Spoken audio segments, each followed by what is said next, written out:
الیس فی جہنم مثوی للمتکبرین، کیا جہنم تکبر کرنے والوں کا برا ٹھکانہ نہیں ہے؟ او تقولوا، یا تم پھر موت کے وقت یہ کہنا شروع کر دو، لو ان اللہ ہدانی، اگر اللہ نے مجھے دنیا میں ہدایت دی ہوتی، لکنت من المتقین، تو میں ضرور پرہیزگاروں میں ہوتا۔ یہاں پہ بھی لوگ کہتے ہیں جی دعا کریں جی اللہ نے توفیق دی تو نماز پڑھیں گے، اللہ تعالیٰ بارہ موت کے وقت تم نے یہی بہانے لگانے ہیں، تو اس کے ساتھ پھر یہ ہونا چاہیے کہ ہاں یہی کہنا تو میں تمہارا بہانہ مان لوں گا۔ نہیں، آپ ساتھ سنیں کیا ہے، او تقول حین تری العذاب، یا پھر جب وہ موت کا عذاب دیکھے تو کہے لو ان لی کرۃ فاکون من المحسنین، کاش مجھے دنیا میں دوبارہ جانا نصیب ہو جائے، میں بڑا نیکوکار بن جاؤں گا، ایک بار دنیا میں دوبارہ چلا جاؤں۔ اس میں میرا بھی ریسنٹلی ایک لیکچر بھی ریکارڈ ہوا ہے، مسئلہ نمبر 196، کاش میں دنیا میں واپس جا سکتا، وہ آپ دیکھیں، اس میں میں نے اس طرح کی آیات کو بھی کور کیا ہے۔ اور یہ جو آخری 3 رکوع ہیں سورہ زمر کے، یہ اتنے امپورٹنٹ ہیں کہ پچھلے رمضان کو ہمارا مسئلہ نمبر 146 ریکارڈ ہوا تھا، قیامت کے دن کا ڈراپ سین اور موت سے پہلے توبہ، اس میں نے یہی آخری 3 رکوع اس کے کور کیے تھے، اس لیے میں آج ڈیٹیل میں نہیں جا رہا اس طرح۔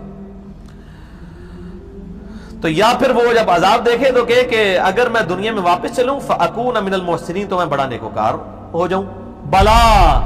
اب یہ سارے بہانے جب لگائے گا، اچھا دنیا میں نہیں لوگ کہتے ہیں دعا کرو جی اللہ توفیق دے تو نماز پڑھیں گے جی، اللہ دی توفیق نہ لی ہوئے گا جی، اللہ توفیق اس کو دیتا ہے، والذین جاہدوا فینا لنہدینہم سبلنا، جو لوگ ہماری راہ میں کوشش کریں گے ان کے لیے راہ بنے گی۔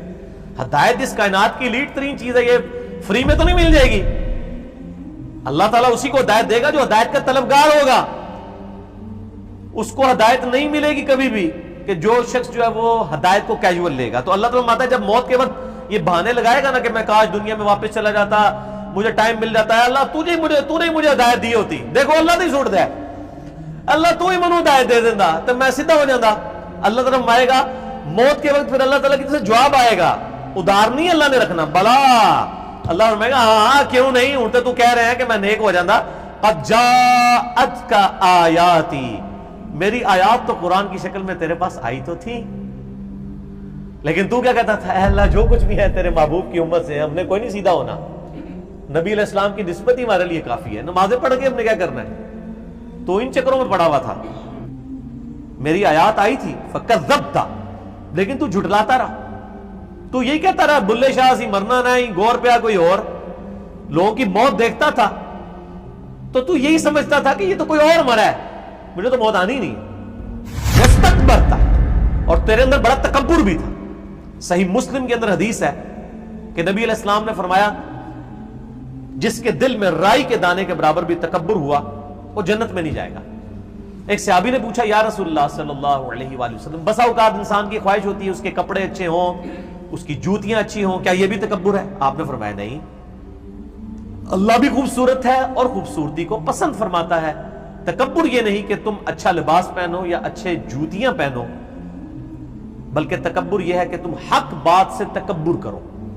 حق بات کو قبول نہ کرو اور دوسروں کو حقیر سمجھو۔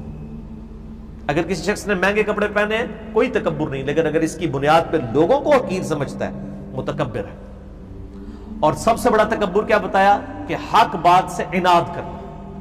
ایک شخص کو پتا چلا قرآن میں لکھا ہے ایاک نعبد و ایاک نستعین، اب وہ بار بار نماز میں بھی پڑھ رہا ہے پھر بھی المدد یا غوث الاعظم دستگیر کہہ رہا ہے، تو یہ تکبر ہے نا، اس کے اندر اکڑ ہے نا، وہ اپنی اصلاح نہیں کرنا چاہتا۔ تو اللہ تعالیٰ ماتا ہے کہ میری آیات تیرے تک پہنچی تھی، فکذبت، تو جھٹلایا کرتا تھا، واستکبرت، اور تو گھمنڈ میں تھا، وکنت من الکافرین، اور تو ناشکروں میں شامل تھا۔ یہ کافر کا فوراً ترجمہ کر دیتے ہیں یہ شاید اس سے مراد کوئی مودی ہوگا یا کوئی ٹرمپ ہوگا یا بش ہوگا، ابھی تو تینوں زندہ، ہو سکتا ہے مرنے سے پہلے ان کو ہدایت مل جائے،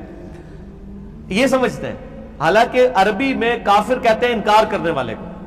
صحیح مسلم میں 246 نمبر حدیث ہے انٹرنیشنل نمبر کے مطابق کہ جس شخص نے،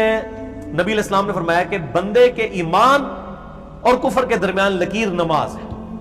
عملاً تو وہ کافر ہے جو نماز نہیں پڑھتا، وہ پاکستان کے شناختی کارڈ میں مسلمان ہے، اللہ تعالیٰ نے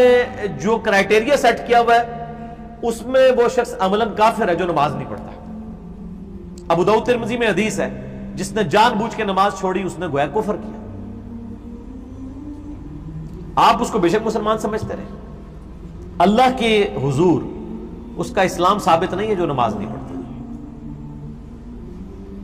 تو بڑا ناشکرا تھا. وَيَوْمَ الْقِيَامَةِ تَرَى الَّذِينَ كَذَبُوا عَلَى اللَّهِ، اور قیامت والے دن تم دیکھو گے ایسے شخص کو جو اللہ پہ جھوٹ باندھا کرتا تھا. وجوہہم مسودہ، کہ ان کے چہرے سیاہ ہوں گے. اللہ پہ جھوٹ باندھنا یہی ہے نا کہ خیر ہے جی اللہ تعالیٰ نے ساڑی نمازاں نہیں چاہیے دیا، یہ اللہ پہ جھوٹ باندھنا ہے نا. یہ کہاں لکھا ہوا ہے قرآن میں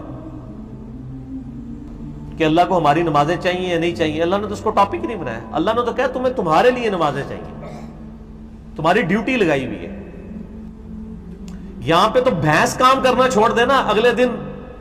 اس کا گوشت مارکیٹ میں آ جاتا ہے جو دودھ دینا چھوڑ دے بھینس، اس کو کہتے ہیں سلاٹر ہاؤس لے جاؤ، کمیلے لے جاؤ جیلم. تو وہ انسان جو اللہ تعالیٰ کی طرف سے دی ہوئی ذمہ داری پوری نہ کرے، اس کے لیے بھی ایک بہت بڑا کمیلہ اللہ نے تیار کیا ہوا ہے، سلاٹر ہاؤس دوزخ کی فارم میں، والعیاذ باللہ تعالی. اور وہی بات آ گئی اگلی، الیس فی جہنم مثوی للمتکبرین، کیا جہنم تکبر کرنے والوں کا برا ٹھکانہ نہیں ہے؟